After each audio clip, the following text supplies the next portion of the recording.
Hello everyone, मैं अंकुर Mishra एडुश्योर point online classes में आप लोगों का एक बार फिर से स्वागत करता हूं। आज हम लोग जो सीटेट के पीवाईक्यू सॉल्व कर रहे थे, तो आज हम लोग जो पीवाईक्यू देखेंगे पेपर फर्स्ट क्लास 1 to 5 का, वो जो 9 जनवरी 2023 को ऑनलाइन पैटर्न में हुआ था, उसको आज हम लोग अच्छे से डिस्कस करेंगे और समझने की कोशिश करेंगे, क्योंकि जो नेक्स्ट सीटेट का एग्जाम है वो आपका जनवरी में लगा हुआ है। ठीक है, आइए देखते हैं। देखिए, पहला क्वेश्चन है कि बाल विकास के क्षेत्र में हाल ही के सिद्धांत यह सुझावित करते हैं कि विकास प्रभावित होता है। समझिएगा, विकास प्रभावित होता है। किससे प्रभावित होता है? आनुवंशिकता से बिल्कुल होता है, शिक्षा से बिल्कुल होता है, संस्कृति से, कल्चर से बिल्कुल होता है, और सामाजिक नीतियों से, यानी जो हमारे सोसाइटी में जो भी रूल्स एंड रेगुलेशन है उससे भी हमारा विकास प्रभावित होता है। तो अगर इस लिहाज से देखा जाए तो इस क्वेश्चन का कौन सा आंसर सही होगा, जिसमें चारों विकल्प यानी फर्स्ट, सेकंड, थर्ड है, फोर्थ यानी चौथा ऑप्शन। ठीक है, अगला क्वेश्चन देखते हैं। अगला क्वेश्चन है कि बच्चों का विकास किस प्रकार से होता है। बच्चों का विकास किस प्रकार से होता है? पहला ऑप्शन है व्यवस्थित रूप से होता है, परंतु स्वाभाविक रूप से वैयक्तिक होता है। चलिए ठीक है। अगला है अव्यवस्थित रूप में होता है, किसी विशिष्ट पल में अचानक से ऊपर जाता है, अचानक से उभर आता है। नहीं, पूरे विश्व में सभी बच्चों का एक समान दर से विकास होता है। नहीं, जब हम लोग ग्रोथ एंड डेवलपमेंट पढ़ रहे थे तो हम लोगों ने ये चीज सीखी थी कि सभी का विकास या वृद्धि उसका पैटर्न एक नहीं रहता है, वो इंडिविजुअल पर डिपेंड करता है, अलग अलग होता है। केवल विद्यालयीकरण के परिणाम से भी होता है? नहीं, बिल्कुल नहीं। तो कौन सा ऑप्शन बच रहा है? व्यवस्थित रूप से होता है परंतु स्वाभाविक रूप से वैयक्तिक होता है। चलिए हम ये देखें कि ये ऑप्शन बच रहा है, इसलिए सही है, लेकिन व्यवस्थित रूप से भी होता है, क्योंकि जो डेवलपमेंट होता है वो जीवन पर्यंत चलता रहता है, और जो ग्रोथ है हमारी वो एक लिमिटेड टाइम के लिए चलती है। जब किशोरावस्था यानी एडोलसेंस कंप्लीट हो जाता है, देन वो आफ्टर 2 या 3 ईयर्स के बाद जो ग्रोथ है वो हमारी रुक जाती है। ठीक है, क्योंकि जितनी भी लंबाई है एक सीमित समय तक ही बढ़ेगी, ऐसा नहीं कि इन ग्रोथ हो रही है तो लगातार चलती रहेगी, है ना। तो इस नजरिए से अगर देखा जाए तो जो विकास है वो व्यवस्थित रूप में एक सिस्टमैटिक वे में चलता है, लेकिन स्वाभाविक रूप से वैयक्तिक रूप से अलग होता है। क्यों होता है? तो वैयक्तिक होता है कि कहने का मतलब है कि ये पर्सन टू पर्सन वेरी करता है। ठीक है, कि एक हो सकता है कि किसी बच्चे का डेवलपमेंट स्लो चल रहा हो, उस दौरान दूसरे बच्चे का डेवलपमेंट थोड़ा तेज चल रहा हो।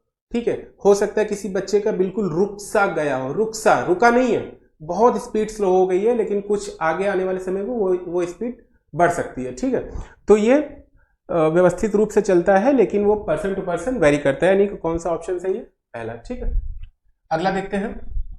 अगला क्वेश्चन है छोटे बच्चों में सामाजिकरण का प्राथमिक कारक यानी प्राइमरी फैक्टर संस्था है, और द्वितीयक यानी जो सामाजिकरण है, सोशलाइजेशन है, उसका प्राइमरी फैक्टर और सेकेंडरी फैक्टर पूछ रहा है। अब देखिए, इसमें दो चीजें हैं, बात को समझने की कोशिश करिएगा। एक पर्सन है चार्ल्स कुले। इन्होंने क्या किया, जो प्राथमिक कारक को पहली बार प्राथमिक कारक को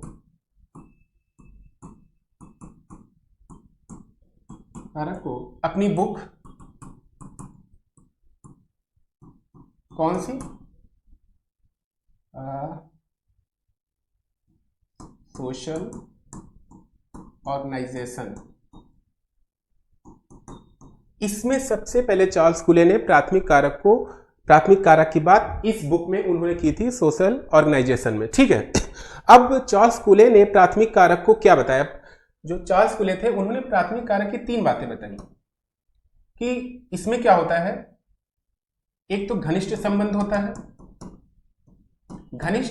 होता है, दूसरा अनौपचारिक होता है। क्या होता है?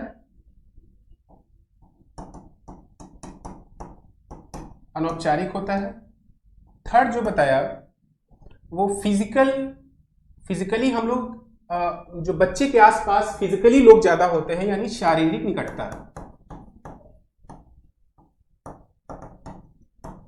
और एक चीज और बताई, इंटरपर्सनल रिलेशनशिप यानी इंटर पारस्परिक संबंध।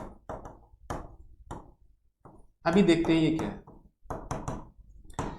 ये चार चीजें जो चार्ल्स फुले ने बताई किसके लिए, प्राथमिक कारक के लिए, कि ये चार चीजें अगर हैं तो वो फैक्टर कैसा होगा, वो प्राइमरी फैक्टर होगा। ठीक है, बात समझ में आ गई?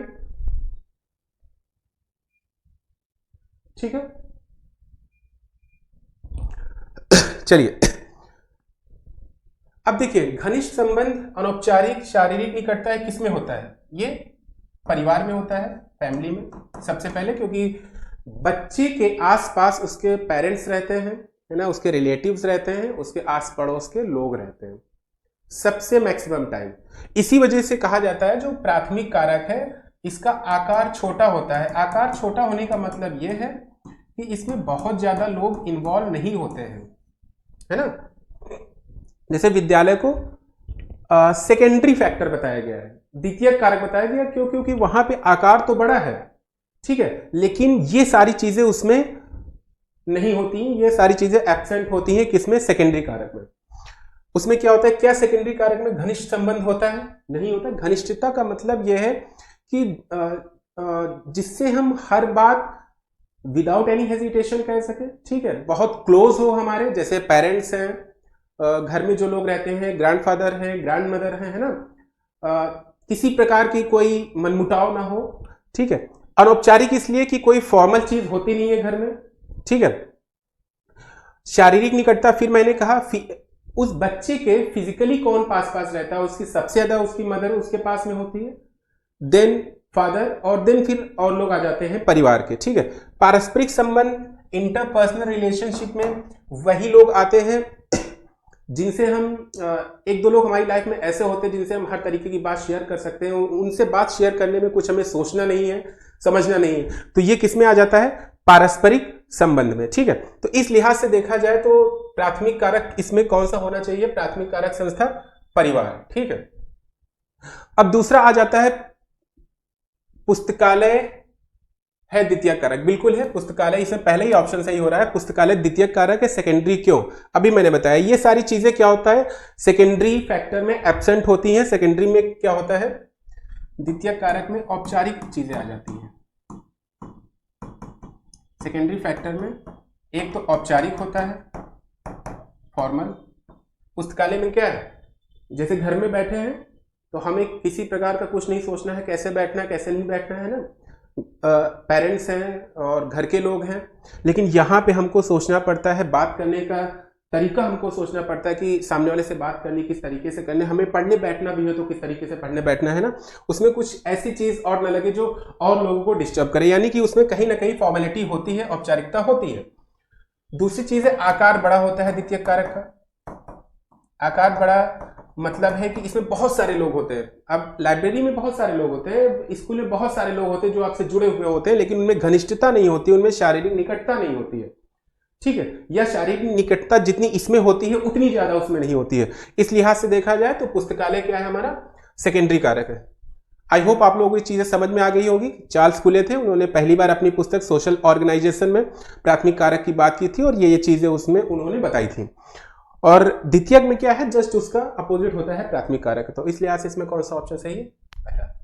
चलिए आइए अगला क्वेश्चन देखते हैं। अगला क्वेश्चन है, जीन पियाजे के संज्ञानात्मक विकास के सिद्धांत के अनुसार अधिकांश बच्चे किस अवस्था में बीते हुए समय, वर्तमान और भविष्य के बारे में स्पष्ट समझ बना पाते हैं?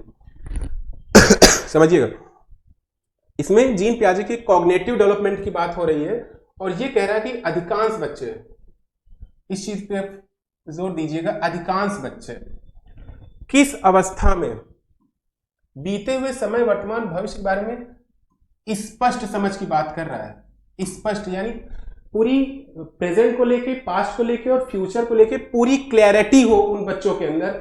ये चीज किस स्टेज में आती है? क्या वो सेंसरी मोटर में आती है यानी संवेदी गत्यात्मक में आती है, प्री ऑपरेशनल में आती है, पूरी संक्रियात्मक में आती है, कॉन्क्रीट में आती है, फॉर्मल में आती है? ठीक है, तो एक चीज समझ लीजिएगा, ये चीज समझ तो आ जाती है पूर्व संक्रियात्मक में, प्री ऑपरेशनल कब से कब तक होता है? 2 to 7, ठीक है। जब 2 to 7 होता है तो इसमें क्या होता है? समझ 6 ईयर से स्टार्ट हो जाती लेकिन बहुत क्लियर नहीं होता है। बच्चों को यस्टरडे और टुमारो में बहुत ज्यादा डिफरेंस नहीं पता होता है, या डे बिफोर यस्टरडे या डे आफ्टर टुमारो में बहुत ज्यादा डिफरेंस नहीं पता होता है। टुडे के बारे में वो समझ लेते हैं। अगर वर्तमान की बात करें तो पूर्व संक्रियात्मक में बच्चे वर्तमान के बारे में काफी हद तक समझ जाते हैं, लेकिन पास्ट और फ्यूचर के बारे में समझ तो होती है लेकिन स्पष्ट नहीं होती। इस क्वेश्चन में क्या करा, क्लियर, एकदम क्लैरिटी रहे उनकी समझ में, तो ये चीज आती है मूर्त संक्रियात्मक में। किसमें आती है, कॉन्क्रीट ऑपरेशनल स्टेज में। ठीक है, आई होप आप लोग ये चीज समझ में आई होगी। तो कौन सा ऑप्शन सही इसमें, थर्ड। अगला देखते हैं। अगला क्वेश्चन है जीन पियाजे के सिद्धांत में फिर जीन पियाजे आगे, चिंतन की बुनियादी निमित्तियों को किस रूप में जाना जाता है। देखिए क्वेश्चन का कहने का मतलब है कि चिंतन की बुनियादी जो भी, जब बच्चा इस दुनिया में आता है धीरे धीरे उसका बायोलॉजिकल मैच्योरेशन होता है, बायोलॉजिकली वो धीरे धीरे स्ट्रांग होता है। तो उस जगह पे इस क्वेश्चन का कहने का मतलब है जो भी नई नई चीजें सीखती हैं वो किस रूप में सीखा जाता है। ठीक है, तो जब जीन पियाजे हम डिस्कस कर रहे थे उस टॉपिक को, तभी मैंने कहा था जो भी नई चीज बच्चा अपने माइंड में डालता है तो उसको क्या कहते हैं, स्कीमा कहते हैं। क्या कहते हैं, स्कीमा कहते हैं। ठीक है, स्कीमा क्या है, आप चाहे कह लें रूम ऑफ मेमोरी,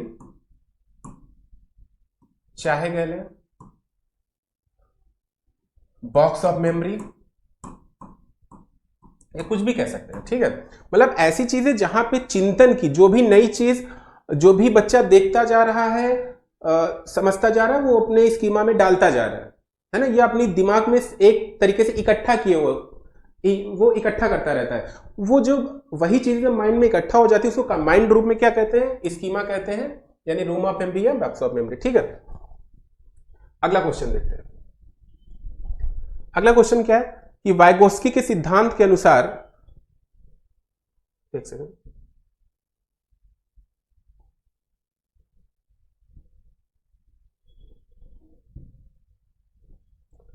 देखिए वाइगोस्की के सिद्धांत के अनुसार विकास को आकार देता है। अब एक चीज समझ लीजिए कि जो लेव वाइगोस्की थे उन्होंने क्या कौन सा सिद्धांत दिया था, पहले ये कौन सा दिया था, सामाजिक सांस्कृतिक सिद्धांत,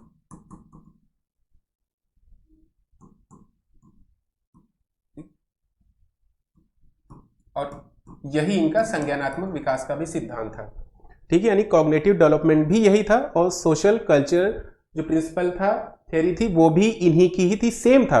बस इसमें इसको सामाजिक सांस्कृतिक इसलिए कहा गया क्योंकि वाइगोस्की का कहना यह था कि जो बच्चा होता है वो समाज से ही उसके अंदर धीरे धीरे डेवलपमेंट होता है। जहां पे जीन पियाजे ने बायोलॉजिकल मैच्योरेशन को महत्व दिया था कि जैसे जैसे बच्चा बड़ा होता है चीजें ऑटोमेटिक उसके माइंड में आती जाती है, वो सीखता रहता है, वहां पे इस चीज को इतनी ज्यादा महत्व जो है वाइगोस्की ने नहीं दिया। वाइगोस्की ने क्या किया कहा कि बच्चा ठीक है बायोलॉजिकली भले ही वो कम स्ट्रांग हो, लेकिन जैसे ही वो इस दुनिया में आता है उसके आसपास का वातावरण, उसके आसपास की जो उसके समाज में जो संस्कृति रहती है उसके माध्यम से वो चीजों को जानता है। ठीक है, इस लिहाज से देखा जाए तो वाइगोस्की के सिद्धांत के अनुसार विकास का मतलब है सामाजिक विकास नहीं, संज्ञानात्मक विकास।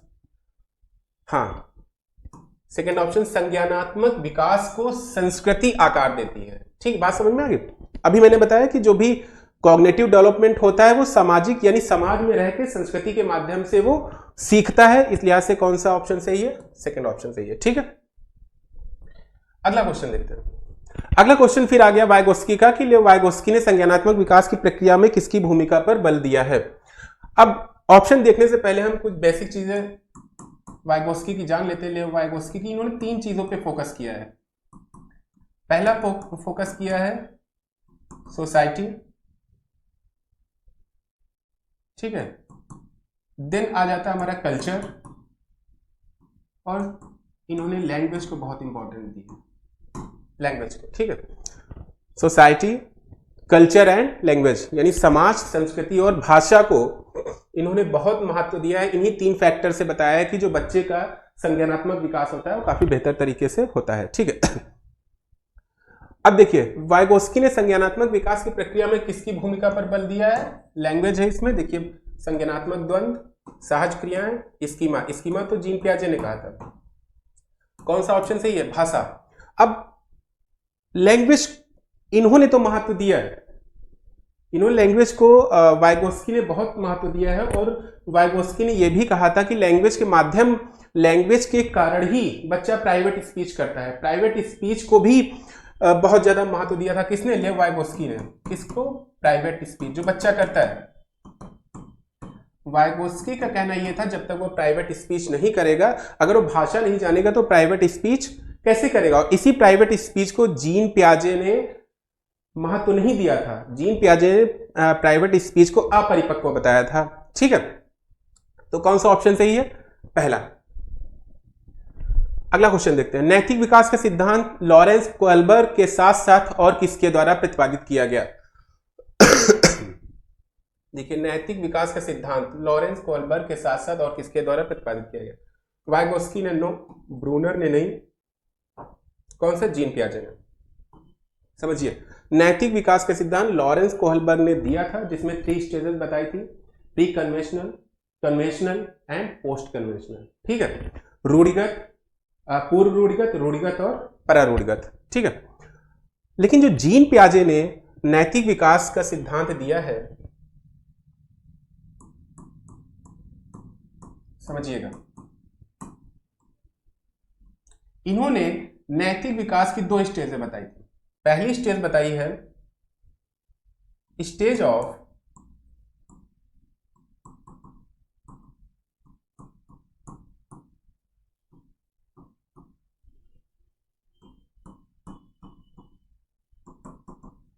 ऑफ हेटेरोनोमस मोरालिटी, पहली। और दूसरी जो बताई है स्टेज ऑफ ऑटोनोमस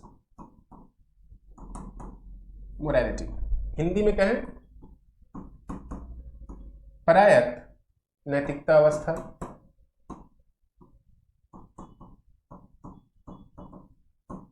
इसको क्या कहेंगे? स्वायत्त नैतिकता अवस्था। ठीक है, कौन कौन सी स्टेजें बताई हैं? 2 स्टेजें बताई हैं, स्टेज ऑफ हेटेरोनोमस और स्टेज ऑफ ऑटोनोमस मोरालिटी।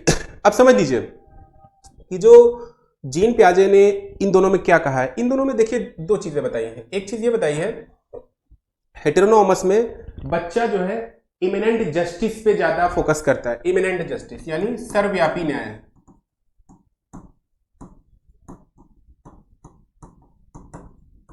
ठीक है, इमिनेंट जस्टिस यानी सर्वव्यापी न्याय। सर्वव्यापी न्याय से क्या मीनिंग है कि अगर किसी बच्चे ने सपोज क्लास में किसी बच्चे से बदतमीजी की, और फिर वही जो बच्चा जिस बच्चे ने बदतमीजी की है वो जब स्कूल की छुट्टी हुई, ठीक है, उसके बाद वो स्टेज से क्या करता है, जीने से हल्का सा गिर जाता है। तो जो बच्चा देख रहा था वो क्या समझेगा कि इसने वहां पे उस बच्चे को परेशान किया था, इस वजह से ये जीने से गिर गया। यानी इमिनेंट जस्टिस का मतलब है कि अगर आपने गलती की है तो आपके साथ अगर कुछ गलत हुआ तो उसी गलत को उसी गलती से जोड़ दिया जाता है। बच्चे ऐसा करते हैं। ठीक है, और दूसरी चीज है इसमें क्या है, जो भी मॉरल रूल होते हैं, जो भी अथॉरिटी मॉरल रूल बनाती है, उनमें जो हेटेरोनोमस मॉरलिटी में बच्चे क्या करते हैं, उन्हीं सोसाइटी में जो रूल्स हैं, रेगुलेशंस हैं, उनको एकदम एब्सोल्यूट मानते हैं। उनमें ये समझते हैं कि इनमें किसी प्रकार का चेंज नहीं हो सकता, जो है वैसा ही रहेगा। ठीक है, परिस्थिति चाहे जो भी हो। अब स्टेट ऑफ ऑटोनोमस मॉरलिटी में क्या कहते हैं, इसमें बच्चा ये समझ जाता है कि जो भी सोसाइटी में रूल्स बनाए हैं उनमें चेंज पॉसिबल है, उनमें परिस्थितियों के हिसाब से बदलाव किया जा सकता है। जरूरी नहीं उसको फॉलो करना मस्ट है, ये जरूरी नहीं है। लेकिन हेटेरोनोमस में बच्चा क्या सोचता है कि जो भी रूल्स एंड रेगुलेशन सोसाइटी में है या अथॉरिटी ने, अथॉरिटी का मीनिंग है जो मदर फादर या ग्रैंडफादर ग्रैंडमदर ने, परिवार में जिन लोगों ने जो चीजें बनाई हैं, जो चीजें बताई हैं उन्होंने, बड़े बुजुर्गों ने, उनमें किसी प्रकार का चेंज नहीं हो सकता, उनको फॉलो करना ही है इन एनी केस।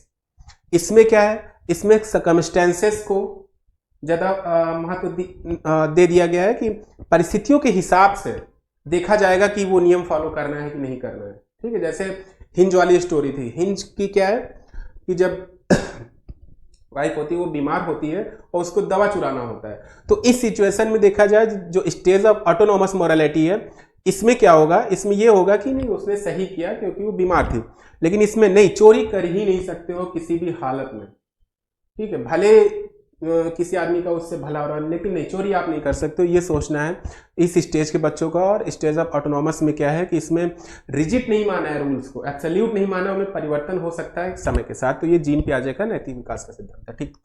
तो कौन सा ऑप्शन सही है? नैतिक विकास का सिद्धांत लॉरेंस कोहलबर्ग के साथ साथ और किसके द्वारा प्रतिपादित किया गया, यानी जीन पियाजे के द्वारा, ठीक है। बस समझ में आ गई। चलिए आगे बढ़ते हैं।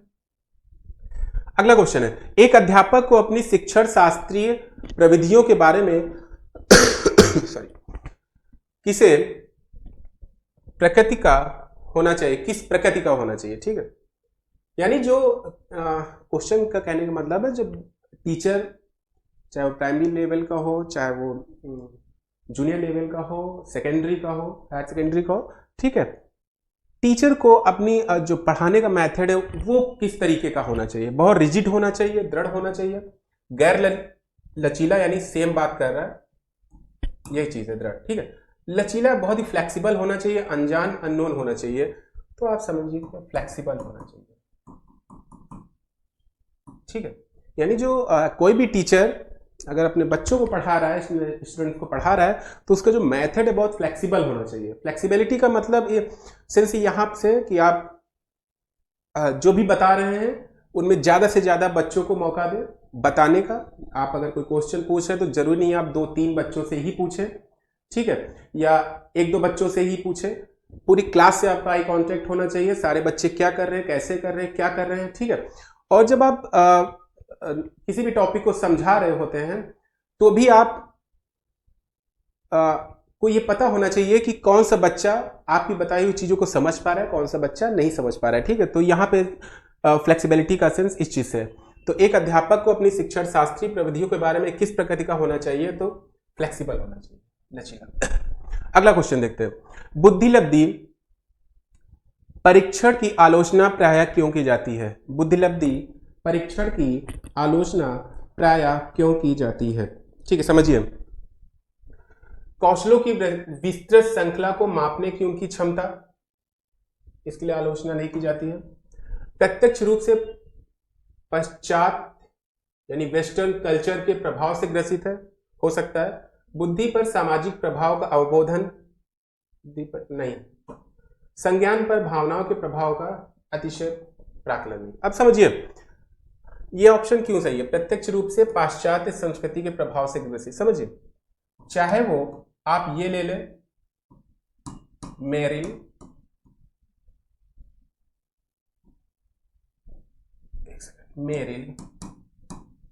पामर स्केल, चाहे इस बुद्धि परीक्षण को ले लें, कब से कब तक होता है, 1.5 ईयर के बच्चों से लेके 6 ईयर के बच्चों तक होता है बुद्धि परीक्षण। चाहे आप मिनेसोटा ले लें, मिनेसोटा प्री स्कूल स्केल, पूर्व विद्यालय परीक्षण, ये भी कब से कब तक होता है, 1.5 से 5 ईयर तक होता है। और चाहे प्रोग्रेसिव मैट्रिक्स ले लें, कौन सा, प्रोग्रेसिव मैट्रिक्स।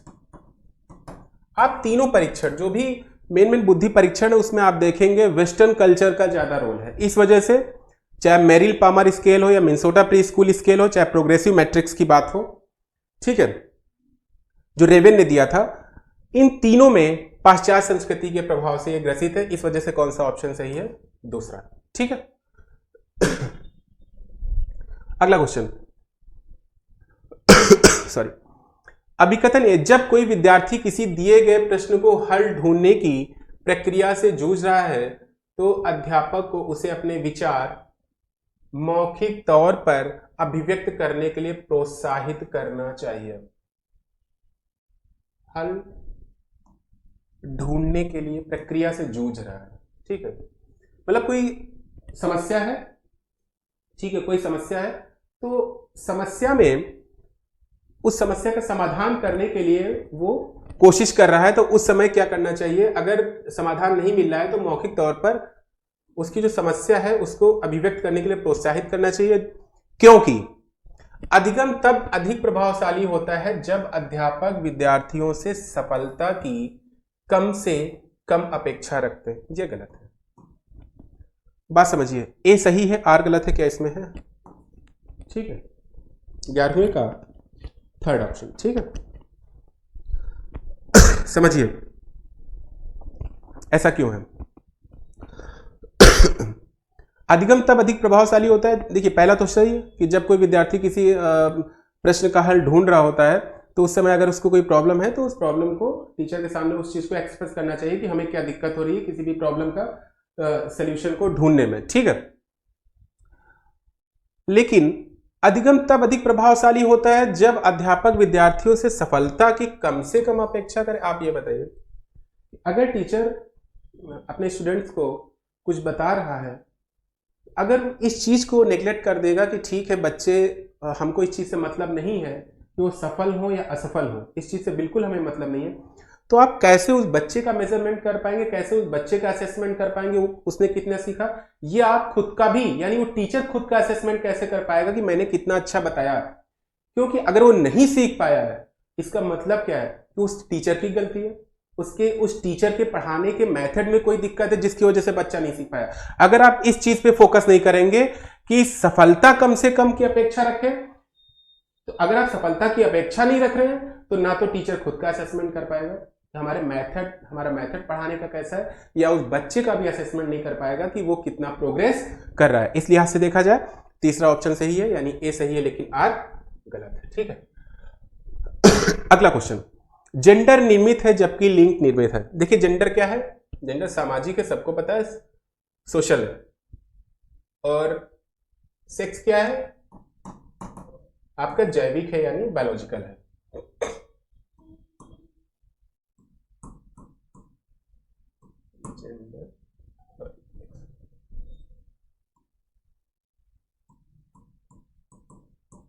सोशल कंस्ट्रक्ट है और ये क्या है?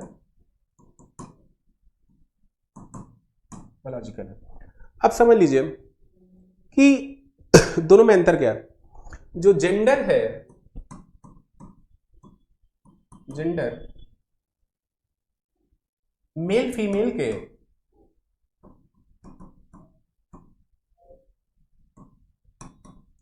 सामाजिक भेदभावों के बारे में बताता है, यानी सोशल डिफरेंसेस के बारे में बताता है।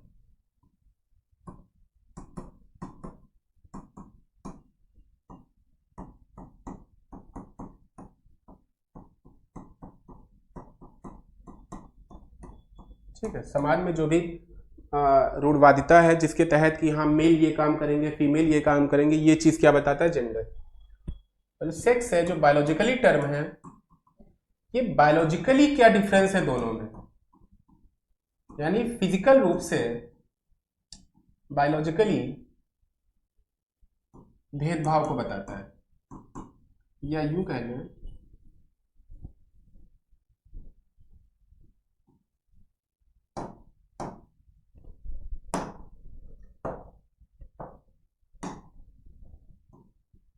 बायोलॉजिकली डिफरेंसेस को बताता है, ठीक है।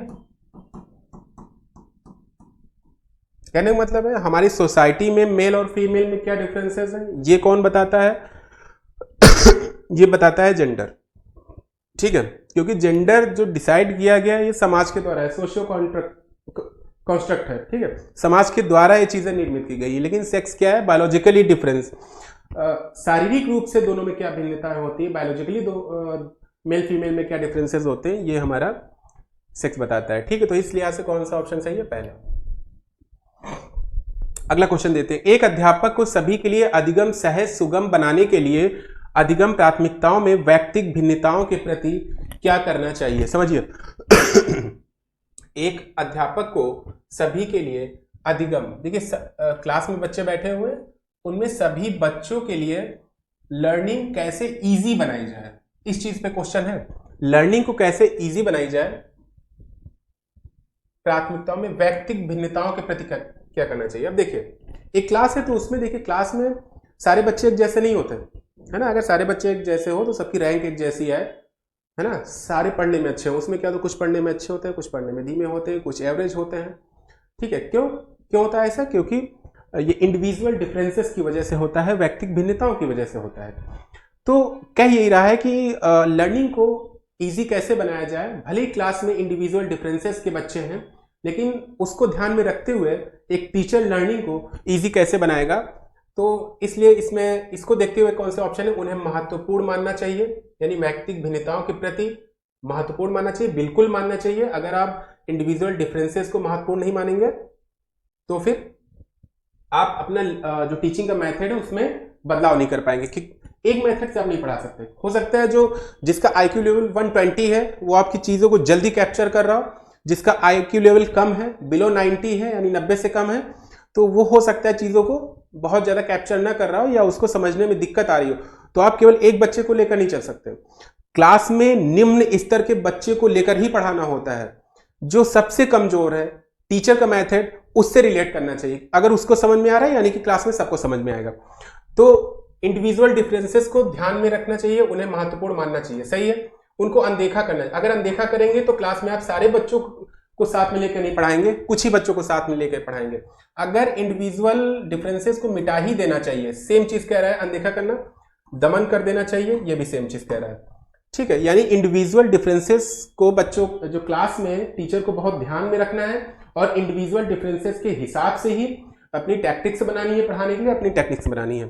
तो कौन सा ऑप्शन सही है? पहला, उन्हें महत्वपूर्ण मानना चाहिए। अगला क्वेश्चन, आकलन का मुख्य उद्देश्य क्या होना चाहिए? असेसमेंट, विद्यार्थियों के अंकों की व्यापकता का पता लगाएं। देखिए मार्क्स से कुछ नहीं होता है बच्चों के लिहाज से देखा जाए। विद्यार्थियों की सीखने की प्रगति के प्रति समझ बनाएं, हो सकता है। चलिए आगे देखते हैं। संभाव्य असफल और सफल विद्यार्थियों की पहचान करें। हमें एक टीचर को ये करना ही नहीं चाहिए कितने बच्चे सक्सेस हुए हैं, कितने बच्चे फेल हुए हैं। विद्यार्थियों को ग्रेड मान देना चाहिए, विद्यार्थियों के अंकों की पता, ये चीज तो एक ही है, चाहे ग्रेड की बात करें चाहे अंकों की बात करें। अब देखिए कौन सा ऑप्शन सही? विद्यार्थियों की सीखने की प्रगति। देखिए जब बच्चा प्राइमरी लेवल पे होता है, पेपर कैसा है 1 to 5 का है, लेकिन जब बच्चा प्राइमरी लेवल पे होता है तो वहां पे असेसमेंट सिर्फ उसकी प्रोग्रेस को लेकर किया जा सकता है कि उसका मेंटल डेवलपमेंट किस वे में चल रहा है, ठीक है, उसका फिजिकल डेवलपमेंट किस वे में चल रहा है, ठीक है, और बाकी जो उसका सार्वभौमिक विकास है, ऑल अराउंड डेवलपमेंट है, वो किस तरीके से चल रहा है। इस चीज पे टीचर को ज्यादा फोकस करना चाहिए रादर देन कि उसके मार्क्स कितने हैं, उसका ग्रेड क्या है। तो कौन सा ऑप्शन सही है? सेकंड। अगला क्वेश्चन, निम्नलिखित में से कौन सी प्रविधि टेक्निक विद्यार्थियों में समालोचनात्मक चिंतन यानी क्रिटिकल थिंकिंग, इसमें कहते हैं इसे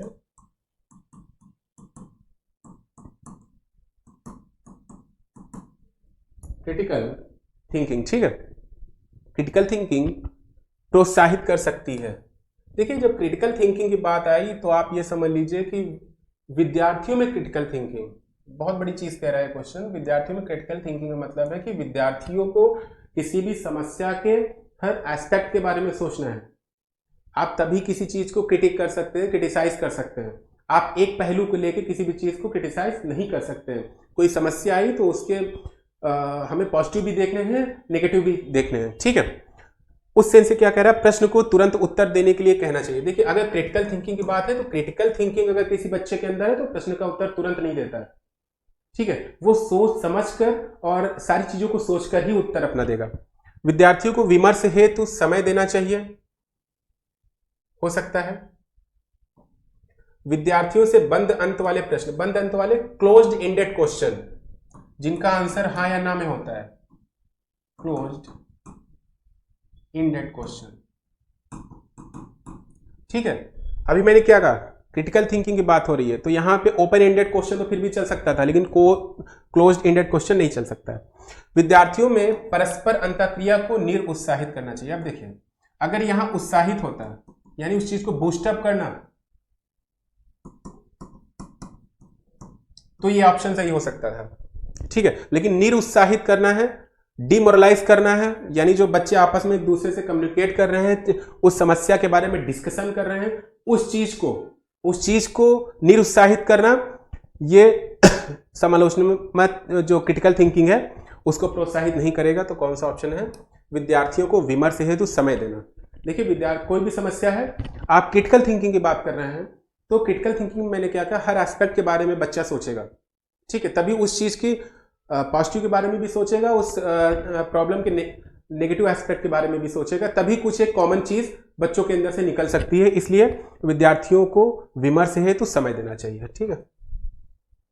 अगला क्वेश्चन कि सुविधा वंचित, अब देखिए ऐसे बच्चे जो सुविधा वंचित हैं, जिनके पास सारी चीजें अवेलेबल नहीं है, समूहों से संबंध रखने वाले विद्यार्थियों के समावेशन में निम्नलिखित में से किसके द्वारा अवरोध उत्पन्न होता है? अवरोध यानी ऐसे बच्चे जिनको सारी सुविधाएं नहीं मिल रही हैं, ठीक है, विद्यार्थियों के समावेशन में, और उनको समावेशन की बात की जा रही है, यानी ऐसे क्लास में क्या है, ऐसे भी बच्चे होते हैं जिनके पास सारी सुविधाएं होती हैं, ऐसे भी बच्चे होते हैं जो सुविधा से वंचित होते हैं, उसकी बात कर रहा है। रूढ़िबद्ध और स्थापित धारणाएं, बाल केंद्रित उपागम नहीं, रचनात्मक आकलन नहीं, व्यक्तिगत भिन्नताओं का ध्यान रखना नहीं। ये तो अच्छी चीज है, व्यक्तिगत भिन्नताओं का ध्यान रखना तो अच्छी चीज, लेकिन क्या कह रहा है, संबंध रखने वाले विद्यार्थियों के निम्नलिखित में से किसके द्वारा अवरोध यानी ब्रेकर्स लगाए जा रहे हैं? तो रूढ़िबद्ध और स्थापित धारणाएं। जो लोग ये समझते हैं कि नहीं, जो सुविधा वाले ऐसे बच्चे जो सुविधा से वंचित हैं, वो हमारे बच्चों के साथ नहीं बैठेंगे, हमारे बच्चों के साथ वही बच्चे बैठेंगे जो जिनके पास सारी सुविधाएं हैं, ठीक है। तो ये क्या है? ये रूढ़िबद्ध है, यानी कि आप कह सकते हैं जो चीजें चली आ रही हैं पहले से कि नहीं, जो सुविधा वंचित वाले वो सुविधा वंचित वालों के साथ ही बैठेंगे। तो इस लिहाज से कौन सा ऑप्शन सही है? पहला। अगला क्वेश्चन देखते हैं, पठन वैकल्य यानी डिसलेक्सिया।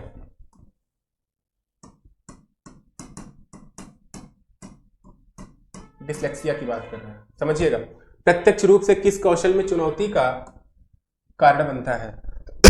अब देखिए, स्केच बनाना, वाचन, देखना, सुनना। अगर आप ऑप्शन चेकिंग से जाएंगे तो 3 बिल्कुल नहीं हो सकते, बोलना नहीं हो सकता, देखना नहीं हो सकता, सुनना नहीं हो सकता, इस लिहाज से स्केच बनाना। लेकिन बच्चों के अंदर कंफ्यूजन क्रिएट होगी, बच्चों के अंदर कंफ्यूजन इसलिए क्रिएट होगी कि यहाँ पे स्केच बनाना कहा जा रहा है और डिसलेक्सिया संबंधित है पढ़ने से, लिखने से भी संबंधित है कि कोई वर्ड है, कोई अक्षर को लिखने या बेसिकली पढ़ने से उच्चारण करने से संबंधित। अब इस जगह पे बच्चा कंफ्यूज हो जाएगा कि ये तो देखिए पठन वैकल्य, इसका नाम ही हिंदी में पठन वैकल्य डिसलेक्सिया का, यानी पढ़ने में दिक्कत आ रही, किसी कोई वर्ड है उसको प्रोनाउंस करने में दिक्कत आ रही है, उसके प्रोनाउंसिएशन में दिक्कत आ रही है। क्यों आ रही है समझिएगा जरा इस चीज को, तभी आप इस ऑप्शन तक पहुंच पाएंगे। APPLE। अगर कोई बच्चा डिसलेक्सिया से पीड़ित है या डिसलेक्सिया डिसऑर्डर है, तो जैसे ही वो एप्पल को देखेगा वो स्पेलिंग ऐसे हो जाएगी,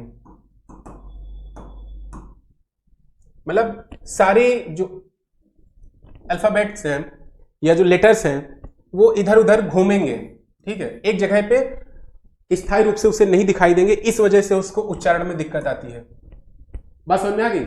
यानी कहीं ना कहीं एक इमेज, एप्पल की जो इमेज है वो अपने माइंड में नहीं बना पा रहा है सीक्वेंस वाइज, ये सारे वर्ड्स घूम रहे हैं। अब बात आती है स्केच की। स्केच हमेशा बनाया जाता है किसी पिक को देखकर, ठीक है, कोई पिक है, सपोज ये है, अब इसका स्केच बनाना है, तो बच्चा इसलिए नहीं बना पाएगा क्योंकि देखिए जैसे इस पिक को देखेगा, नॉर्मल सी पिक बनाएगी, नोज यहां आ जाएगी, माउथ यहां, आईज यहां, इस टाइप का घूमने लगेगा, ठीक है, क्योंकि जो चीजें लिखी हुई होती हैं उसमें ही उसको दिक्कत आती है देखने में, उसी लिखी हुई चीज को ही देखने में दिक्कत आती है, लिखी हुई चीज को उसको पढ़ने में दिक्कत आती है।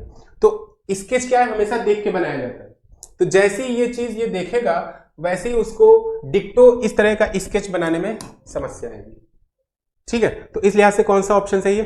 पहला, कि पठन वैकल्य प्रत्यक्ष रूप से किस कौशल में चुनौती का कारण बनता है? स्केच बनाने में। सॉरी, अगला क्वेश्चन, दृष्टिबाधित यानी ऐसे बच्चे जिनको देखने में दिक्कत है। विद्यार्थियों को सहजता यानी आसानी के साथ शामिल करने के लिए अध्यापक को क्या करना चाहिए? ऐसे बच्चे जिनकी आईसाइट वीक है, देखने में दिक्कत है, अगर उनको क्लास में पढ़ाना है तो किस प्रकार से पढ़ाएंगे? जितनी अधिक संभव हो सके अधिक से अधिक सूचनाएं देना। नहीं, सूचनाएं आप किस वे में दे रहे हैं? अगर लिख के देंगे तो उसकी आईसाइट में प्रॉब्लम है, वो नहीं समझ पाएगा, देख नहीं पाएगा। कक्षा में समर्थक उपकरणों का प्रयोग करना हो सकता है। समर्थक उपकरण, देखिए समर्थक उपकरण का मतलब है जैसे दृष्टिबाधित है तो दृष्टिबाधित बच्चों के लिए ऐसे उपकरणों का प्रयोग करना जिससे वो चीजों को आराम से देख सके, या बड़ा बड़ा अगर उनको कुछ आईसाइट कम वीक है तो कुछ बड़ा सा हम अगर बोर्ड पे लिखेंगे तब उनको दिखाई देगा, ऐसे इक्विपमेंट्स का प्रयोग करना। लिखित सूचनाओं को मौखिक रूप से संप्रेषित करना चाहिए। देखिए समर्थक उपकरण, देखिए समर्थक उपकरण अगर उस तरह के बच्चे हैं जिनको विजुअली एडिड ना होके, जिनको सुनने में दिक्कत है, तो हम लाउड स्पीकर वगैरह लगा सकते हैं। लेकिन दृष्टिबाधित बच्चों के लिए बहुत ज्यादा कुछ ऑप्शन होता नहीं है, क्योंकि अगर वो 4th और 5th बेंच पे बैठे हैं तब भी उनको देखने में दिक्कत आ रही है, कितना भी बड़ा लिखे वो देखने में उनको समस्या होगी। ठीक है, तो लिखित सूचनाओं को, इसमें सबसे अप्रोप्रिएट आंसर क्या है? लिखित सूचनाओं को मौखिक, यानी जो चीजें लिखकर समझाई जाती हैं अगर वो हमको बोलकर समझाएं से संप्रेषित करना चाहिए। संप्रेषित करने का मतलब कम्युनिकेट करना चाहिए। तो यानी जो लिखकर सूचनाओं को बताना है वो हम ओरल उन्हें समझाएं, ओरल कम्युनिकेट करें तो चीजों को आसानी से समझ लेंगे। तो कौन सा ऑप्शन सही है? ये भी हो सकता था, लेकिन इसमें इसलिए नहीं क्योंकि बहुत ज्यादा स्कोप नहीं है समर्थक उपकरणों का विजुअल एडेड के लिए। ऐसे बच्चे जो दृष्टिबाधित हैं उनके लिए बहुत ज्यादा स्कोप नहीं। अगर यहीं पे सुनने में दिक्कत होती या श्रवण बाधित बच्चे होते तो वहां पे लाउड स्पीकर वगैरह हल्का सा तेज करके उन्हें समझाया जा सकता था, या फिर जो श्रवण बाधित है उनके लिए फिर ये उनको लिख के समझाओ। ठीक है, इस लिहाज से कौन सा ऑप्शन सही? तीसरा। 4th क्या? इन विद्यार्थियों को केवल बहुत ही सरल से कार्य। आप देखिए उनकी सिर्फ आईसाइट वीक है, मेंटली वो ठीक है। बात समझिए, बहुत ही सरल कार्य देने का मतलब है क्या आप उन्हें ये समझ रहे हैं कि वो मेंटली वीक है? नहीं, उनका आईक्यू लेवल देखिए, दृष्टिबाधित हो या आपका श्रवण बाधित हो, इन सब चीजों से उनके मेंटल पे कोई इफेक्ट नहीं पड़ता है। उनका आईक्यू लेवल तो भाई सही है ना। तो जब आईक्यू लेवल सही है तो आप ऐसा क्यों कर रहे हो कि इन विद्यार्थियों को केवल बहुत ही सरल से टास्क दिए जाए? ठीक है, कौन सा ऑप्शन सही है? अगला क्वेश्चन, स्वलीनता। स्वलीनता यानी ऑटिज्म की बात कर रहा है, एक मेंटल डिसऑर्डर है। स्वलीनता क्या है? ऑटिज्म एक मेंटल डिसऑर्डर है। समझिए, स्वलीनता विकार से जूझते विद्यार्थियों को प्रतिनिधिक पहचान विशेषता निम्नलिखित में से क्या है? सॉरी, समझिएगा, पहले तो ये जान ले ऑटिज्म होता क्या है। ऑटिज्म क्या है? जब बच्चे का मस्तिष्क का विकास हो रहा होता है, समझिए, जब बच्चे के मस्तिष्क का विकास हो रहा होता है उस दौरान ये डिसऑर्डर होता है। ठीक है, और उस दौरान होने से क्या होता है कि वो बच्चा बहुत ही सीमित हो जाता है और कार्यों को रिपीट करने लगता है, कार्यों को दोहराने लगता है, इंग्लिश में रिपीट करने लगता है। समझिएगा, ठीक है। सीमित का मतलब आप ये कह सकते हैं बहुत ज्यादा रिजर्व हो जाता है क्लास में। कहते नहीं वो बच्चा बहुत रिजर्व है, किसी से बात नहीं करता है, बहुत ज्यादा कम्युनिकेट करने की कोशिश नहीं करता है। और कार्यों को दोहराने का मतलब यह है कि अगर कोई कार्य वो कर रहा है, एक बार कंप्लीट कर लिया, दोबारा फिर उसी को कंप्लीट करने जाएगा, ठीक है, या दोबारा फिर उस कार्य को करेगा। सपोज एक बार टीवी चल रही थी, ऑफ की उसने, बेड पर आ गया बच्चा, फिर वो ऑन करेगा, फिर ऑफ करेगा, ठीक है। ये चीज किसमें होती है? ऑटिज्म में। अब इस लिहाज से देखा जाए कौन सा ऑप्शन सही है? उच्च रूप से विकसित सामाजिक कौशल, आवेगशीलता, अवरुद्ध संप्रेषण कौशल। अभी मैंने क्या कहा? कम्युनिकेशन बहुत ज्यादा वीक हो जाता है क्योंकि सीमित रहता है, क्लास में रिजर्व रहता है। औसत से ऊपर बुद्धि लब्धि स्तर नहीं। कौन सा ऑप्शन सही है? थर्ड। स्वलीनता विकार से जूझते विद्यार्थी की प्रातिनिधिक पहचान किस प्रकार से हो सकती है? क्योंकि उनके कम्युनिकेशन स्किल में ब्रेकर्स आ जाते हैं, ब्लॉक हो जाता है, बहुत ज्यादा दूसरों से बात करना पसंद नहीं करते हैं। और दूसरा सिम्टम्स क्या है कि कार्यों को दोहराने लगते हैं, कोई भी कार्य को करते हैं तो उनको बार बार करने का उनका मन होता है। अगला क्वेश्चन है, बच्चों में प्रतिभाशीलता किस प्रकार से परिलक्षित होती है? बच्चों में प्रतिभाशीलता यानी 140+ आईक्यू लेवल की बात कर रहा है, ठीक है। बुद्धि का निम्न स्तर। आप बताइए, जब वो प्रतिभाशीलता है तो ऑब्वियस सी बात है आईक्यू लेवल कितना होगा? 140+ होगा। बोधगम्यता का उच्च स्तर हो सकता है, कार्यों को आसानी से छोड़ देना। प्रतिभाशील बच्चे, जो गिफ्टेड चाइल्ड की बात हो रही है, वो क्या करते हैं कि कार्यों को आसानी से नहीं छोड़ते हैं। छोटे छोटे कार्यों को ध्यान केंद्रित करके कर पाने की क्षमता, अगर यहाँ पे क्षमता होता तो शायद ये ऑप्शन सही होता, लेकिन यहाँ पे अक्षमता दिया हुआ है, इस वजह से ये ऑप्शन गलत हो जाएगा। ठीक है, बचता कौन से? बोधगम्यता का उच्च स्तर। बिल्कुल प्रतिभाशीलता की बात कर रहा है कि आईक्यू लेवल कितना होता है 140 प्लस, गिफ्टेड चाइल्ड होते हैं। बोधगम्यता का उच्च स्तर, बोधगम्यता से मतलब यह है कि उनके जानने की शक्ति, सोचने की समझ शक्ति और चीजों को कैप्चर करने की शक्ति अन्य बच्चों की अपेक्षा ज्यादा होती है। ठीक है, तो इस लिहाज से दूसरा ऑप्शन सही है। ठीक है, अगला क्वेश्चन है कार्ड कथन का कि विद्यालयों को नवीन ज्ञान के सृजन की ओर लक्षित पाठ्यचर्या पर बल देना चाहिए। बिल्कुल सही है कि स्कूल्स में ऐसी चीजें करनी चाहिए, ऐसी इनोवेटिव चीजें अपने करिकुलम में शामिल करनी चाहिए जिससे बच्चे अधिक से अधिक क्रिएटिव बन सके। ये कह रहा है पहला, क्योंकि बच्चों में अध्यापक के सहयोग से नवीन ज्ञान के सृजन और उनकी व्याख्या करने की क्षमता होती है। बिल्कुल सही है। विद्यालयों में नवीन ज्ञान के सृजन की ओर लक्षित पाठचर्या पर बल देना चाहिए, क्योंकि बच्चों में अध्यापकों के सहयोग से नवीन ज्ञान के सृजन और उनकी व्याख्या करने की क्षमता होती है। तो इसमें कौन सा ऑप्शन सही है? समझिएगा, मैंने बताया दोनों सही है।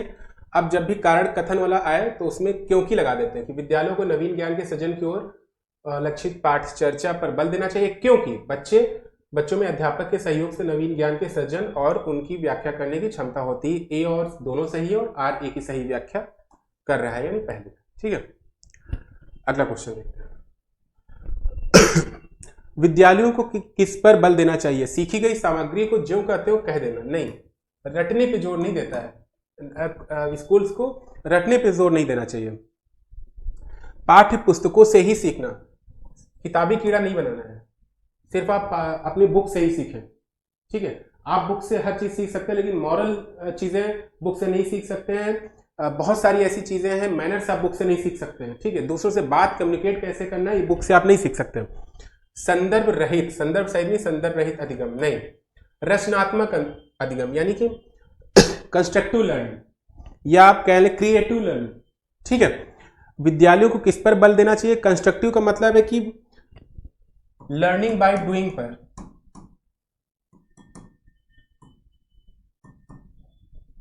लर्निंग बाय डूइंग, करके सीखना। बच्चों को ज्यादा से ज्यादा ऐसे अवसर, ऐसे अपॉर्चुनिटीज देनी चाहिए जिससे वो खुद करके सीख सके, क्योंकि खुद करके सीखने से होता क्या है कि वो नॉलेज बच्चों में स्थायी हो जाती है, स्टेब्लिश हो जाती है, फिर वो जाती नहीं इतनी जल्दी। लेकिन अगर आप याद करके समझाएंगे, रट के उन्हें समझाएंगे, तो वो एक टेम्पररी टाइम के लिए होता है, कुछ निश्चित समय के लिए होता है, उसके बाद वो दिमाग से स्किप हो जाएगा। लेकिन जब आप वो लर्निंग बाय डूइंग इस तरीके से सीखेंगे, करके सीखेंगे, तब वो चीज उनके मस्तिष्क में स्थायी हो जाती है। इस वजह से रचनात्मक अधिगम, यानी विद्यालयों को किस पर बल देना चाहिए? कंस्ट्रक्टिव लर्निंग या क्रिएटिव लर्निंग पे। प्रेरक अधिगम परिवेश, इस पे ध्यान दीजिए। प्रेरक अधिगम परिवेश सृजित करने के लिए क्या महत्वपूर्ण है? प्रेरक अधिगम परिवेश का मतलब है स्टिमुलेटिंग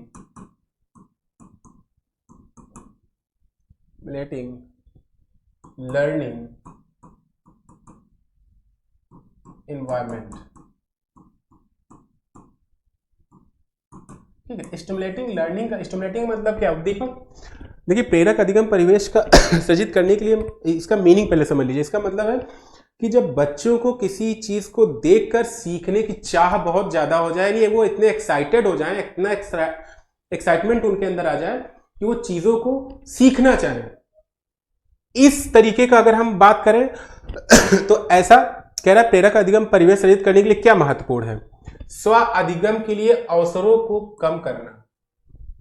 भाई बच्चा भाई एक्साइटमेंट तभी आएगी जब मैक्सिमम टाइम उसको खुद सीखने के लिए देंगे। ठीक है, जो कर रहे हो आप करो, क्या कर रहे हो दिखाओ करके। ठीक है, आप उसमें ज्यादा टोका टाकी करोगे, नहीं ऐसे नहीं ऐसे करना है, वैसे नहीं वैसे करना है, बच्चा नहीं सीख पाएगा। बच्चा जब कुछ कर रहा है उसे करने दो, उस उसके करने में मिस्टेक्स क्या हो रही हैं, फिर बाद में उन मिस्टेक्स को सुधारना है, लेकिन उसको रोकना नहीं है करने से। घर में क्या है, बच्चे कुछ ड्राइंग बनाया करते हैं या कुछ पेपर पे क्राफ्ट कटिंग किया करते हैं, तो हमको उनको टोकना रोकना नहीं है, उनको करते रहने देना है, क्योंकि उनमें उनकी क्रिएटिविटी आपके सामने निखर के आएगी, आप उनकी क्रिएटिविटी देख पाएंगे। ठीक है, तो स्टिमुलेटिव लर्निंग इन्वायरमेंट का यही मतलब है कि जब बच्चा बहुत एक्साइटेड होता है कुछ सीखने के लिए, तो उसे क्या करना चाहिए, खुद सीखने के लिए अवसरों को कम करना चाहिए, नहीं अवसरों को ज्यादा करना चाहिए। अगर यहाँ अधिक होता तो ये ऑप्शन सही होता। स्व आकलन हेतु अवसर देना चाहिए, हो सकता है। विद्यार्थियों में प्रतियोगी भावना को बढ़ावा देना चाहिए, नहीं, प्रेरक अधिगम में ऐसा नहीं होता, क्योंकि वो क्रिएटिव सीख रहे होते हैं, उसमें प्रतियोगिता से कोई मतलब नहीं होता है। मानवीकृत पाठ्यचर्या यानी कि करिकुलम की बात कर रहा है, यानी स्कूल कॉलेज के जो करिकुलम है उसको फॉलो करना चाहिए। देखिए स्कूल का जो करिकुलम होता है उसमें अगर इनोवेटिव चीजें हैं तो ठीक है, अदरवाइज करिकुलम का बहुत ज्यादा रोल इसमें नहीं होता स्टिमुलेटिंग लर्निंग इन्वायरमेंट में। ठीक है, अब देखिए इसमें क्या होता है कि प्रेरक अधिगम परिवेश यानी स्टिमुलेटिंग लर्निंग इन्वायरमेंट में बच्चा, दो ऑप्शन हो सकते हैं। अगर यहां पे होता है स्व अधिगम के लिए अवसरों को अधिक कर देना, यानी बच्चा ज्यादा से ज्यादा खुद सीखने की कोशिश करे तो भी सही है, और जब ज्यादा से ज्यादा सीखने की कोशिश करेगा तब वो खुद का असेसमेंट ज्यादा कर पाएगा। कल मैंने क्या किया था और जब मैंने कुछ नया किया था उससे बना क्या है, उससे मैंने सीखा क्या है। ठीक है, तो इस लिहाज से कौन सा ऑप्शन सही है, स्व आकलन हेतु अवसर देना, यानी बच्चा जो भी कर रहा है बच्चे को सेल्फ असेसमेंट होना चाहिए। ठीक है, कि कल अगर उसने कुछ गलत किया था उसको आज सही करना है, आज वही टास्क तो वही है लेकिन आज उसको अच्छे तरीके से करना है। क्या हम अच्छे तरीके से कर पा रहे हैं, अगर नहीं कर पा रहे तब बच्चा अपने पेरेंट्स या टीचर से बोलेगा कि सर मैम या मम्मा पापा ये मुझसे नहीं हो पा रहा है, तब वहां पे स्कैप फोल्डिंग का रोल आ जाता है। ठीक है, कौन सा ऑप्शन सही है, सेकंड। अगला क्वेश्चन देखते हैं, अभिकथन और तर्क का ही है कि अध्यापक को चाहिए कि वह विद्यार्थियों को योग्यता का सत्व संबंधी परिप्रेक्ष्य, देखिए पहले इसका मीनिंग अगर समझ लेंगे तो आसानी होगी। योग्यता का सत्व संबंधी जो परिप्रेक्ष्य है, इसका दूसरा कह सकते हैं कि योग्यता का वास्तविक परिप्रेक्ष्य, योग्यता का वास्तविक पर्सपेक्टिव है क्या, एबिलिटी का वास्तविक जो पर्सपेक्टिव है वो क्या है, इंग्लिश में कहेंगे सब्सटेंटिव पर्सपेक्टिव ऑफ कॉम्पिटेंस। अब समझिए, अगर ये चीज आप समझ लेंगे तो ऑप्शन तक आराम से पहुंच लेंगे कि अध्यापक को चाहिए कि वह विद्यार्थियों को योग्यता का वास्तविक अर्थ विकसित करने के लिए प्रोत्साहित करें। आप बताइए, प्राइमरी लेवल की बात हो रही है, क्या प्राइमरी लेवल पे इस तरह की बातें एक टीचर को स्टूडेंट के लिए करना जायज है? बिल्कुल नहीं, क्योंकि प्राइमरी लेवल पे क्या होता है, उस क्लास में बहुत सारे इंडिविजुअल डिफरेंसेस के बच्चे होते हैं। ठीक है, हर तरीके के बच्चा होता है और हर तरीके के बच्चे में व्यक्तिगत भिन्नताएं पाई जाती हैं। एक बच्चा दूसरे से मैच नहीं करता है, उसका सोचने का तरीका, उसका काम करने का तरीका बिल्कुल डिफर होते हैं दूसरे से। तो वहां पे सारे बच्चों को ये बताया जाए, बेसिक लेवल पे एक साइकोलॉजिकल बहुत ही फिलोसफिकल बात की जाए, क्या वो जायज है कि योग्यता का आप वास्तविक अर्थ समझें या इसको विकसित करने की कोशिश करें? बिल्कुल नहीं, यानी कि ए गलत है। दूसरी चीज, क्या वो योग्यता का अस्तित्व संबंधी परिप्रेक्ष्य बात वही है कि योग्यता का वास्तविक अर्थ अगर समझ जाएंगे, क्या विद्यार्थियों इसके लिए प्रभावशाली तरीके से सीखने के लिए और ज्यादा मोटिवेट हो जाएंगे?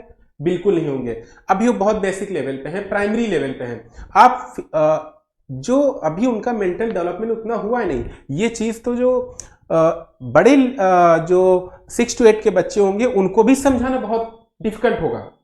ठीक है, तो जो वो तो प्राइमरी लेवल की बात है कि वहां पे ये चीज फोकस इस पे किया जाए कि बच्चे का जो शारीरिक विकास है, मानसिक विकास है, संवेगात्मक विकास है, वो कैसे बेहतर किया जाए, रादर देन कि उनको ये समझाया जाए कि योग्यता का वास्तविक अर्थ क्या है ना। इस चीज का प्राइमरी लेवल के बच्चों से बिल्कुल लेना देना नहीं है। ना तो वो ये जान जाएंगे अगर कि योग्यता का वास्तविक अर्थ है, इतना इंटेलेक्चुअल बच्चा होता नहीं प्राइमरी लेवल पर, तो उसके अंदर जैसे सीखने के लिए बहुत ज्यादा वो अभिप्रेरित हो जाएगा। तो यानी कि दोनों गलत है। कौन सा ऑप्शन चाहिए? चौथा, ए और आर दोनों गलत है। ठीक है,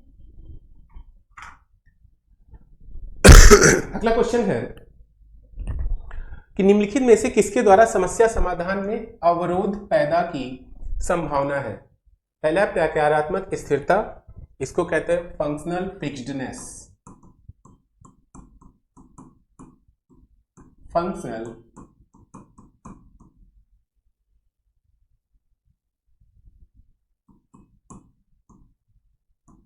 फिक्स्डनेस, ठीक है।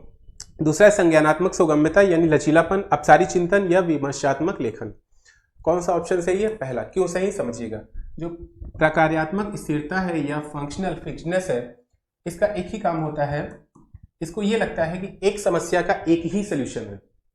इन फ्यूचर अगर कोई सपोज आज किसी बच्चे ने किसी भी प्रॉब्लम का सोल्यूशन निकाला है, उसी से मैच करती हुई प्रॉब्लम उसके नेक्स्ट आफ्टर सम डेज उसके सामने आई, तो वो क्या करेगा? वो जो पुरानी समस्या है उसमें जो टूल्स उसने यूज किए थे समाधान के लिए, हो सकता है उन्हीं टूल्स का यूज करें। बट फंक्शनल फिक्स्डनेस क्या करता है? ये रोकता है उस पुरानी समस्या से जो समाधान तक बच्चा पहुंचा था, उसमें जो टूल्स यूज किए थे, उसको नई समस्या के समाधान के लिए उन टूल्स का यूज करने के लिए रोकता है। और यही क्वेश्चन कह रहा है निम्नलिखित में से किसके द्वारा समस्या समाधान में अवरोध यानी ब्लॉक्स क्रिएट किए जाते हैं? वो क्या है? फंक्शनल फिक्स्डनेस के द्वारा। ठीक है। इसका मेन मानना यह होता है, एक समस्या का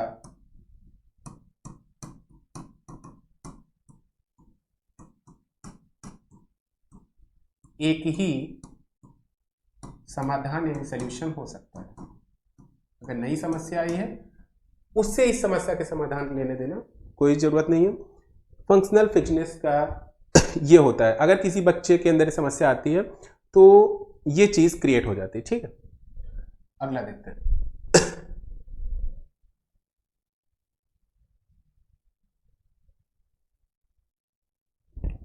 अगला क्वेश्चन है 26। अध्यापकों को चाहिए कि वे विद्यार्थियों को भ्रांतियों को पहचान करें। भ्रांतियों का मतलब है डाउट्स, ठीक है, यानी संदेह। डाउट्स को पहचाने और उनकी अनदेखी करने के बजाय उन पर चर्चा करें। बिल्कुल सही है। देखिए, बच्चा अगर डाउट उसका क्लियर नहीं होगा ना, डाउट उसका आप उसको सेटिस्फाई नहीं कर पाएंगे, उसके अंदर जो डाउट क्रिएट हुआ है उसको आप शांत नहीं कर पाएंगे, तो भले ही वो हो सकता है कि प्रॉब्लम को सॉल्व कर ले जाए, ठीक है, किसी भी तरीके से, लेकिन वो डाउट्स लाइफ टाइम उसके माइंड में बना रहेगा जब भी वैसी समस्या आएगी। इस वजह से डाउट्स जो आए उनको जरूर टीचर को नजरअंदाज नहीं करना है, अच्छे से देखना है। यानी कि पहला तो ऑप्शन सही है। इनका कारण देखते हैं, रीजन।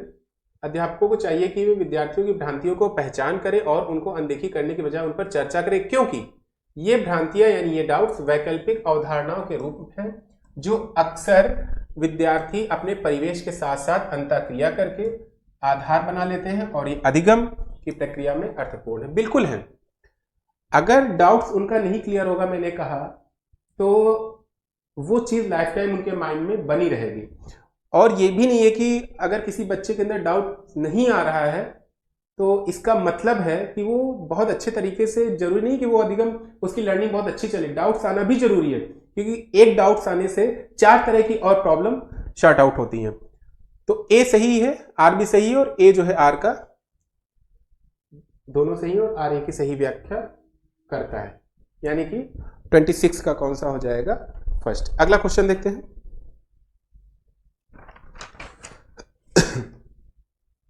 अगला क्वेश्चन है भावना यानी कि संवेग।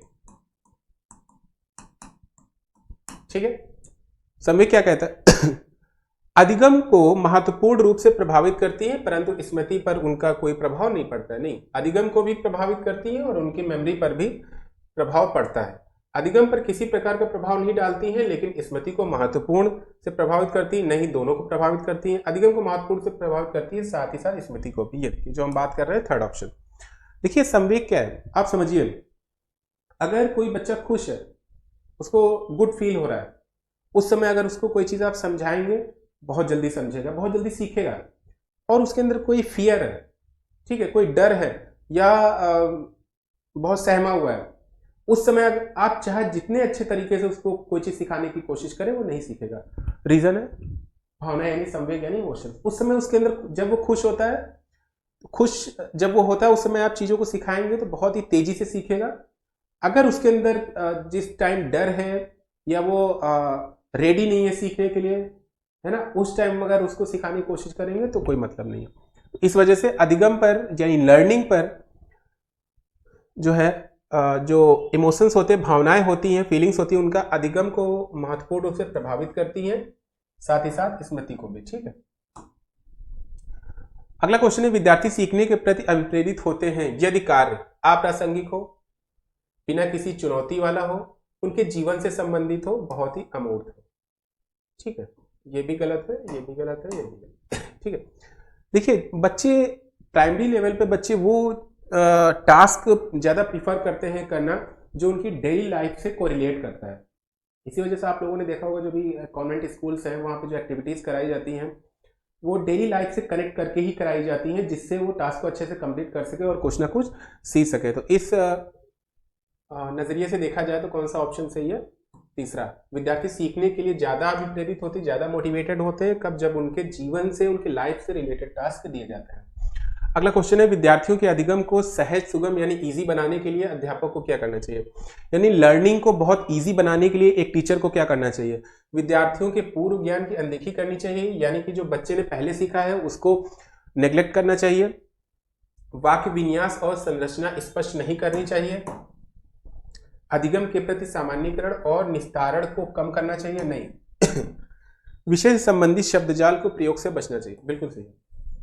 देखिए जितने ज्यादा से ज्यादा हो सके आप टफ वर्ड को बच्चों के सामने मत यूज करिए, उन्हीं वर्ड का यूज किया जाए जिससे बच्चे फैमिलियर है।